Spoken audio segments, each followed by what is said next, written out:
Strēlnieki, šī ir jūsu nedēļas prognoze Taro nedēļai no 18. līdz 24. martam. Skatāmies, kas jūs sagaida. Nedēļas sākums. Cik forša kārta. Re, kāda meitene priecīga. Nu, te būs kaut kāds ļoti jauks notikums, kas liks jums slēgt aiz priekiem. Kaut kāda ziņa var būt jauka, vai beidzot kaut kas atrisināsies, kas sen ir stāvējis un vilcies.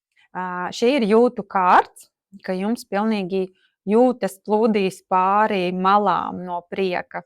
Kā kaut kas ļoti pozitīvs jūs sagaida nedēļas sākumā. Skatāmies tālāk. Strēlnieki nedēļas vidus. 8 monētas. Tālāk mums iet jau materiālā ziņa iestājas nedēļas vidū. Kaut kādi darbi, domas, mācības, apmācības. Varbūt brauksiet kaut kādā vai būsiet kaut kādos kursos.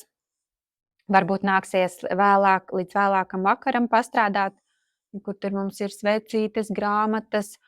Tātad kaut kādās tādās darba, apmācību enerģijās būsiet nedēļas vidū, būs darbīga.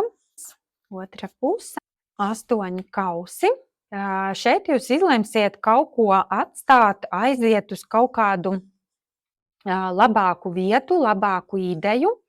Lai gan šī ir kārta tāda, ka mēs atstājam tas, kas jau ir labi, bet ejam uz vēl labāku, uz vēl saulaināku nākotni.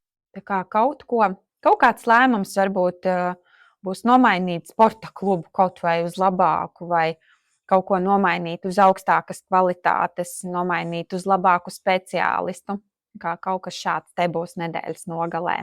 Strēlnieki, lai jums jauka nedēļa ir!